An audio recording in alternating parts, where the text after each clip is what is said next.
akubariki msikilizaji kwa uamuzi wako wa kutenga muda wako wa kulisikiliza neno. Mimi ni dada Pamela Omodo.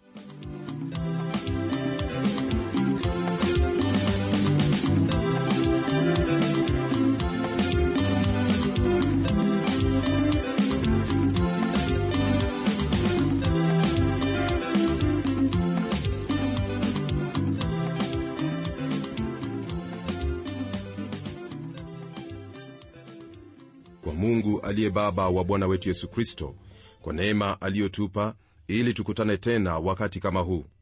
Katika maisha ya mwanadamu hakuna lenye faida isipokuwa kumjua Mungu muumba wake na kutenda kama amwagizavyo. Wewe nami tutafahamu yatupasayo tunapojifunza kutoka kwenye neno lake. Kwa hivyo karibu katika mafundisho yatokayo kwenye kitabu cha Mambo ya Nyakati ya Pili, somo letu likiwa kwenye sura ya 15 tukianzia aya ya 13 hadi sura ya 17 aya ya 9. Habari zilizoko kwenye sehemu hii, hasa sura ya 15, zamhusu Asa mfalme wa Yuda. Mfalme huyo aliwaongoza watu wa ufalme wake kumfuata Mungu na kutenda kama alivyoamuru katika Torati na sheria. Nitasoma neno la Mungu kuanzia aya ya 12 hadi aya ya 14. Neno lasema hivi: wakafanya agano ya kuwa watamtafuta Bwana Mungu wa baba zao kwa mioyo yao yote na kwa roho zao zote, na ya kwamba yeyote asiyemtafuta Bwana Mungu wa Israeli atauawa, akiwa mdogo au mkubwa, kwamba ni mwanamume au mwanamke. Wakamwapia Bwana kwa sauti kuu na kwa kelele na kwa mapanda na kwa baragumu. Hapa msikilizaji, yaonekana kuwa hapakuwa na njia ya awaye yote kukwepa ibada kwa Bwana Mungu wa Israeli. Ingawaje yaonekana kana kwamba watu walishurutishwa, mioyo yao ilikuwa tayari kumtumikia Bwana Mungu wa baba zao. Mtu huyu Asa alileta mabadiliko katika taifa hilo wakati wake. Kwenye aya ya 15 neno laendelea kutuambia hivi: na Yuda wote wakafurahia kile kiapo, kwani wameapa kwa moyo wao wote na kumtafuta kwa mapenzi yao pia, naye ameonekana kwao, naye Bwana akawastarehesha pande zote. Kutokana na haya tuyasomayo, ni wazi kwamba mara tunapomtafuta Mungu kwa mioyo yetu yote, kwa hiari yetu, yeye hutuonekania na hutupa starehe pande zote. Hili ndilo tumeliona katika daraja ya kwanza, ili uamsho au uvuvio uwepo katika nchi au katika maisha ya muumini. Daraja hiyo ni maarifa na ufahamu wa neno la Mungu. Sasa tuafikia daraja ya pili, nayo ni kutengwa kwa ajili ya Mungu. Hayo ndiyo mtume anena kwenye kitabu cha Warumi, hasa sura ile ya 6. Nitakuuliza kwa wakati wako usome maandiko hayo ili upate kubarikiwa na kufahamu yanayokupasa, kusudi uingie katika raha yake Mwenyezi Mungu, hasa kuishi katika Roho Mtakatifu.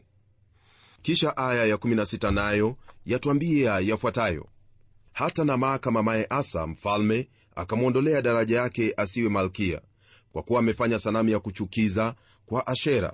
Basi Asa akaikata sanamu yake, akaiponda, akaiteketeza penye kijito cha Kidroni.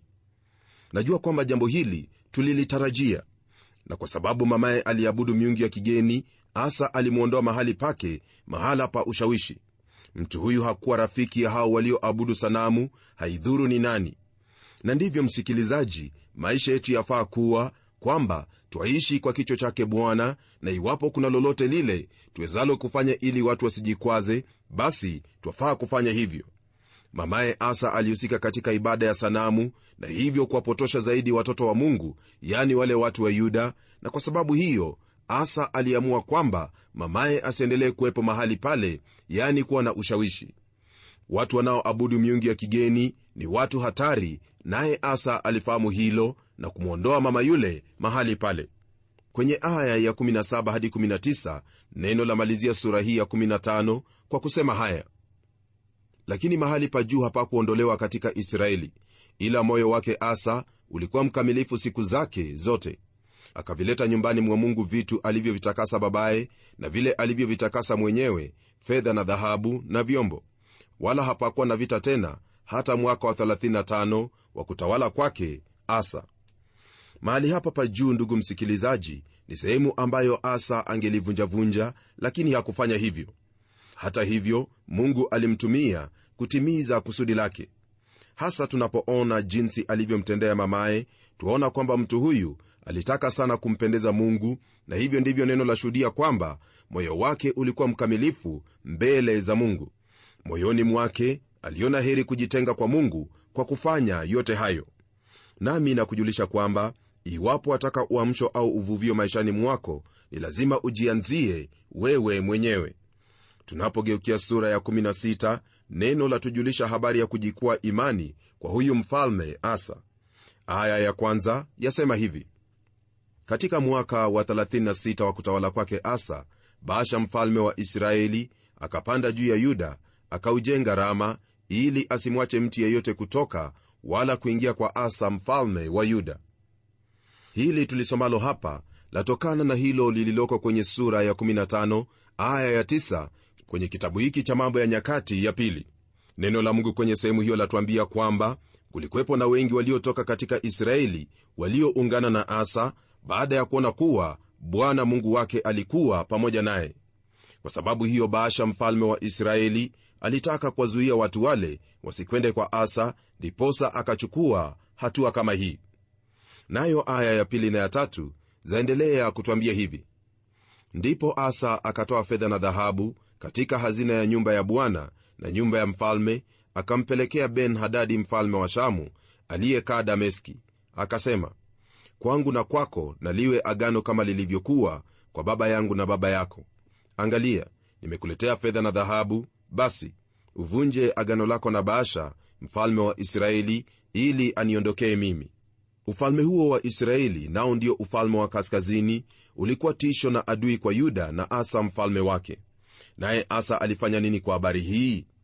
Asa badala ya kumgeukia Bwana Mungu wa Israeli, alimgeukia Ben-Hadadi mfalme wa Shamu na kutaka msaada kutoka kwake. Kwa kufanya hivyo, alidhihirisha kuwa hakuwa na imani tena katika Bwana Mungu aliyemuinua hadi kufikia kiwango hicho. Naye yule mfalme wa Shamu alipopata zile zawadi, alituma wanajeshi wake wakapiga baadhi ya miji ya Israeli. Hayo ndiyo twayaona kwenye aya ya 4 inayosema hivi: naye Ben-Hadadi akamsikiliza mfalme Asa, akawapeleka maakida wa majeshi yake juu ya miji ya Israeli. Wakapiga Ioni na Dani na Abel Maimu na miji ya hazina yote ya Naftali.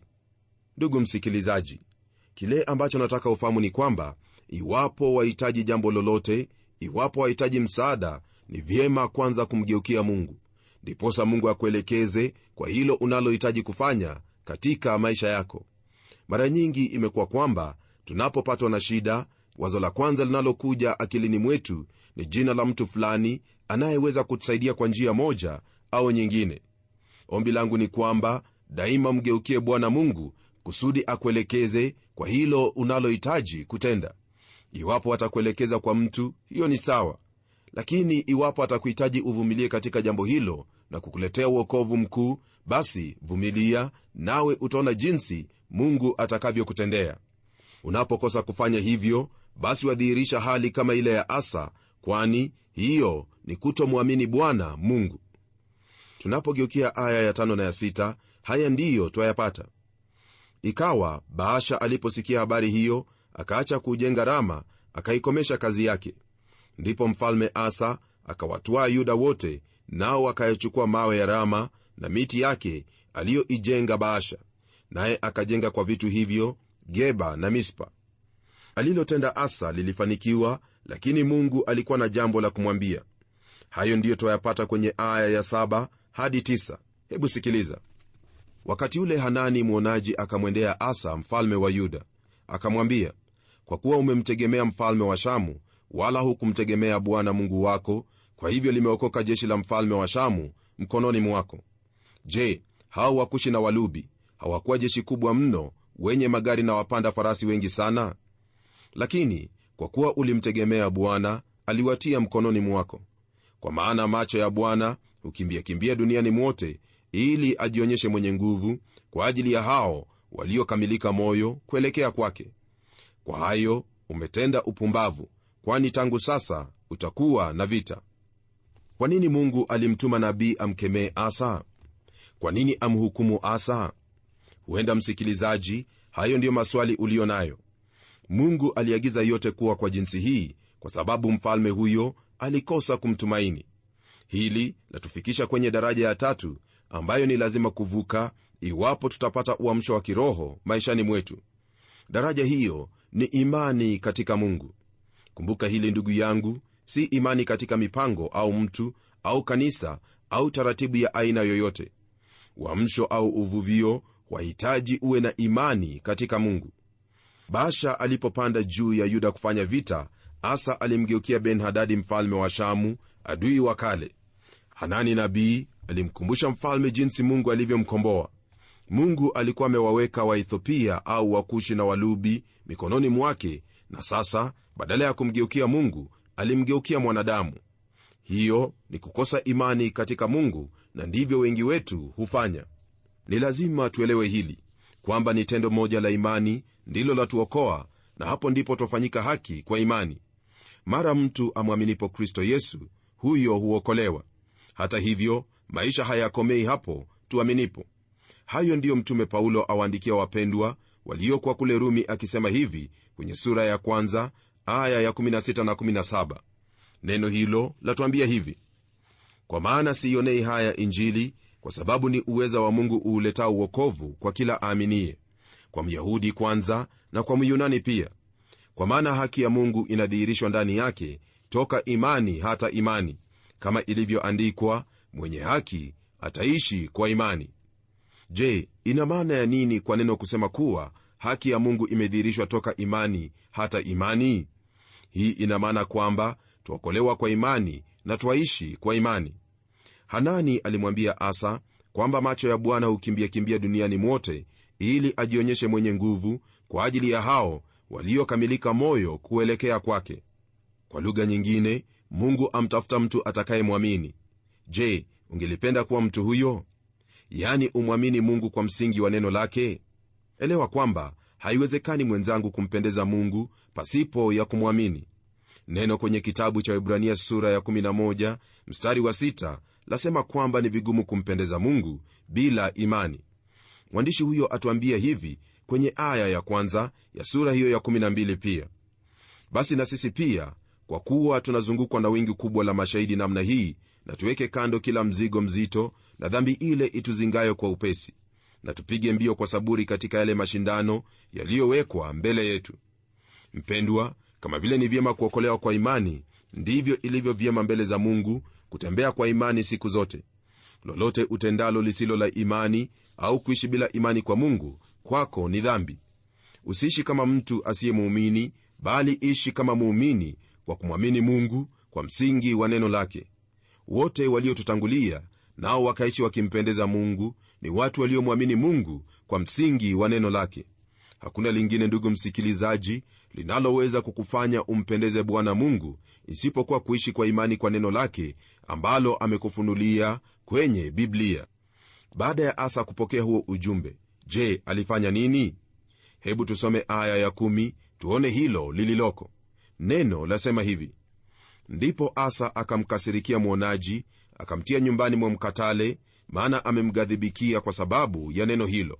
Na Asa akawaonea baadhi ya watu wakati ule ule.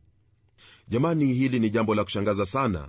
Yani Asa hawezi kupokea karipio kutoka kwa Mungu. Kwa nini alikuwa na roho kama hiyo? Sababu ni kwamba hakuamini lolote alilonena huyo nabii, wala hakuwa na imani ya kuendelea kumtegemea Mungu.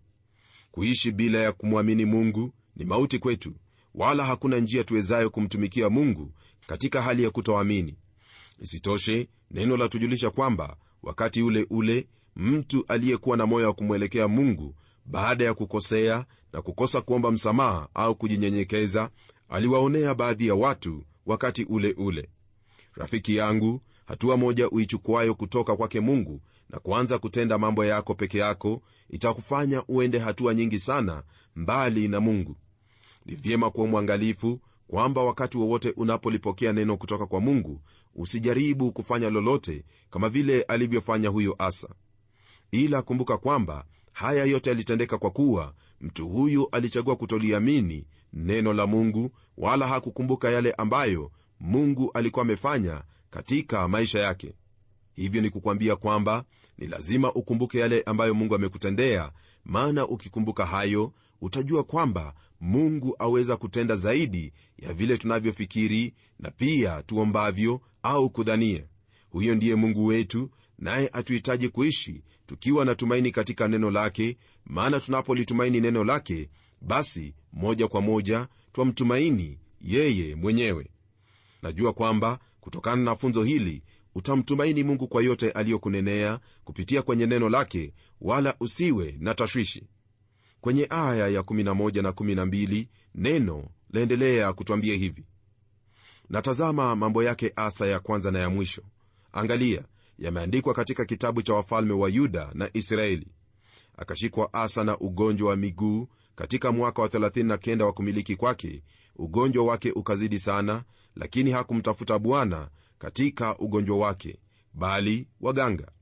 Kwa sababu ya kiburi cha mtu huyu, Mungu alimpiga kwa ugonjwa huu wa miguu, naye alitafuta tiba kutoka kwa waganga. Hapakuwa na jambo baya katika hilo, ila hakumtafuta Bwana katika hali hiyo. Rafiki, ni vyema kumgeukia Mungu katika kila hali, maana Mungu ndiye awezaye yote. Unapougua, fanya haya mawili: muitie Mungu na kisha umuone daktari. Soma maandiko yaliyoko kwenye sura ya 5 mstari wa 14 kwenye kitabu cha Yakobo, nawe utamakinika kwa hili ni kwambialo. Asa alikosa kumtafuta Mungu, aliwageukia waganga tu au madaktari. Yasikitisha kuona kwamba mtu aliyeona na kuwa chombo cha uamsho katika Yuda sasa amwasi Mungu kwa kutoishi kwa imani. Rafiki, kuishi kwa imani ni kuwa na imani katika Mungu, yani kuchukua shida zako na ugumu wote kwake, nayo imani hukubali jibu lolote kutoka kwa Mungu.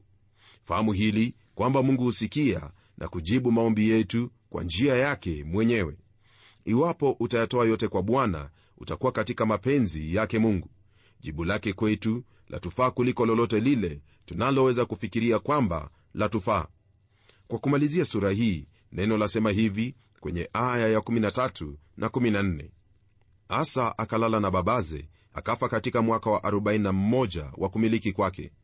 Wakamzika katika makaburi yake mwenyewe aliyojichimbia katika mji wa Daudi. Wakamlaza juu ya kitanda kilichojazwa manukato na kila namna ya machanganyiko ya hao mafundi wa dawa. Wakamfukizia mafukizo makuu sana. Mwisho wa maisha ya Asa ilikuwa kwa jinsi hiyo. Alionja uamusho, ingawaje hakumalizia vyema. Ndugu yangu, kama vile ilivyo, tuona kwamba ni vyema mwisho mwema kuliko hata mwanzo mwema. Iwapo umekuwa ukiishi katika hali ya kutokuamini, ni vyema sasa hivi umgeukie Bwana Mungu na kuanza kuishi katika njia inayompendeza, nawe utakuwa wa kumalizia vyema. Ni watu wengi kama vile unavyofahamu huanza kukimbia mbio za nyika, lakini ni wachache tu ndiyo humaliza. Wewe nami twahitaji kupiga mbio za imani kwa njia ambayo tutamaliza vyema. Jambo si kwamba twashindana katika imani, lakini kile kilichoko ni kwamba sote twahitaji kupiga mbio kwa jinsi ambayo tutaimaliza vyema. Ndugu yangu, hilo ndilo ombi langu kwa ajili yako, maana katika kumaliza vyema mbio hizo wewe utakuwa mbarikiwa, maana itasemekana kuwa uliishi kwa imani na pia ukampendeza Bwana Mungu. Baada ya kuona hayo, neno la tufikisha kwa uamusho katika utawala wa huyo aitwaye Yehoshafati. Neno lasema hivi kwenye aya ya 1: na Yehoshafati mwanawe akatawala mahali pake, akajitia nguvu juu ya Israeli. Maana ya Yehoshafati kujitia nguvu juu ya Israeli ni kwa kuwa taifa hizo au tawala hizo mbili zilikuwa hasimu. Yeyote aliyepata nafasi alifanya vita juu ya ndugu yake. Nayo aya ya 2 yaendelea kutuambia ni jinsi gani alivyojitia nguvu. Neno lasema hivi: akaweka jeshi katika miji yote yenye maboma ya Yuda, akatia na askari walinzi katika nchi ya Yuda na katika miji ya Efraimu aliyoitwa Asa babaye. Kwenye aya hiyo ya 2 twajulishwa habari ya vita vilivyokuwepo kati ya Yuda na Israeli. Naye Yehoshafati alichukua tahadhari kuhusu lolote lililokuwa tisho kwa ufalme wake na watu wa Yuda. Na ndivyo yahitaji kuwa katika maisha ya yeyote aliye kiongozi, yani kuchukua tahadhari ya lolote linaloweza kuwa tisho kwa wale anaowaongoza, hasa walio chini yake. Nayo aya ya 3 yasema hivi: naye Bwana alikuwa pamoja na Yehoshafati, kwa kuwa alikwenda katika njia za kwanza za Daudi babaye, asiyatafute Mabaali. Andiko hili unapoliangalia kwa umakini, utaona kwamba Yehoshafati alitembea katika njia za kwanza za Daudi, yani alifuata mfano wa Daudi alipokuwa kijana, lakini si alipokuwa mzee. Kijana huyo Daudi, kama vile wafahamu, alimtumaini Mungu katika kila jambo na hata kutenda mambo makuu. Hivyo ndivyo ilivyo kwa habari ya Yehoshafati. Tuambiwa zaidi hivi kwenye aya ya 4 na ya 5: lakini alimtafuta Mungu wa baba yake, akaenda katika amri zake, wala si katika matendo ya Israeli. Kwa hiyo Bwana akaudhibitisha ufalme mkononi mwake. Yehoshafati akaletewa zawadi na Yuda wote, basi akawa na mali na heshima tele. Katika Agano la Kale, ndugu msikilizaji, muhuri na ishara kwamba Mungu alikuwa pamoja na mtu ni ufanisi wa mali, na hilo ndilo twaliona hapa kwenye aya hizo. Sasa hebu tuone yaliyoko kwenye aya ya 6 hadi 9. Neno latuambia hivi: ukainuliwa moyo wake katika njia za Bwana, na zaidi ya hayo akapaondoa mahali pa juu na maashera katika Yuda. Tena katika mwaka wa 3 wa kutawala kwake akawatuma wakuu wake, yani Ben-Haili na Obadia na Zekaria na Nethaneli na Mikaya, ili kufundisha mijini mwa Yuda, na pamoja nao Walawi, yani Shemaya na Nethania na Zebadia na Asaheli na Shemiramothi na Yohanathani na Adonia na Tobia na Tob Adonia Walawi, na pamoja nao Elishama na Yehoramu makuhani. Rafiki, mfalme huyu alitaka watu wa ufalme wake walijue neno la Mungu. Katika Yuda aliagiza Walawi wawafunze watu neno la Mungu, kusudi kila mtu apate kumfuata Mungu wa kweli, Mungu wa Israeli. Nami nasema kwamba hadi hapo ambapo kanisa litarudia kulifundisha neno la Mungu, hakutakuwepo na uamsho wa kiroho kama ilivyo shauku katika mioyo ya wengi. Vuguvugu lolote, liwe ndani ya kanisa au nje, haliwezi kufaidi chochote pasipo ya neno la Mungu. Ili uamsho wa kiroho au uvuvio uwepo, msingi ni neno la Mungu pekee. Kuna mazuri yanayotendeka nje ya kanisa na ndani ya kanisa pia, nayo ikiwa yana msingi katika neno la Mungu, basi kazi hiyo itadumu na matokeo kuwa uamsho au uvuvio katika maisha ya kila mmoja anayelipokea neno lile. Naamini kwamba, ndugu msikilizaji, maisha yako utayatia nanga katika neno la Mungu, kusudi Mungu atende mema, hasa uamsho wa kiroho katika maisha ya watoto wa Mungu na katika shirika zote wanazoshiriki. Na kwa hayo, hebu tuombe pamoja. Mungu mfalme, katika jina la mwana wako Yesu Kristo, na kushukuru kwa ajili ya muda huu ulionipa kusudi tupate kujifunza neno lako pamoja na ndugu yangu msikilizaji. Najua kwamba amejifunza mengi, nawe Bwana utamuongoza na kumsaidia apate kuyatenda yote yanayompasa, hasa kuishi kwa imani katika neno lako, maana ndivyo wale waliotutangulia walivyoishi na kukupendeza. Ombi langu ni kwamba anapolisoma neno hili utazidi kujifunua kwake na kumfundisha, ili apate kujua yampasayo na kuyatenda kwa uwezo wa Roho Mtakatifu na neema yako ituwezeshayo kutenda mapenzi yako. Hayo nimeyaomba katika jina la Yesu Kristo, aliye Bwana na Mwokozi wetu. Amen. Ndugu msikilizaji, iwapo kuna jambo unalohitaji kufanya, ni kulizingatia neno la Mungu katika maisha yako. Pasipo ya kuzingatia neno hili la Mungu, itakuwa vigumu kwako kushiriki uvuvio au kutembea katika roho wake Mungu, kama vile neno la Mungu linavyokuagiza kwamba wale wote wanaoongozwa na Roho wa Mungu ndio wana wa Mungu. Tegemea neno hili, ishi kwa kumwamini Mungu kutokana na neno hili, nawe utabarikiwa. Tutakapokutana tena kwenye kipindi kijacho, tutaona zaidi ya hayo ambayo Mungu aliyafanya kwa huyo mtu aliyemtumai na kuelekeza moyo wake kumfuata. Na hadi wakati huo, ni mimi mchungaji wako Geoffrey Wanjala Munialo, na neno litaendelea.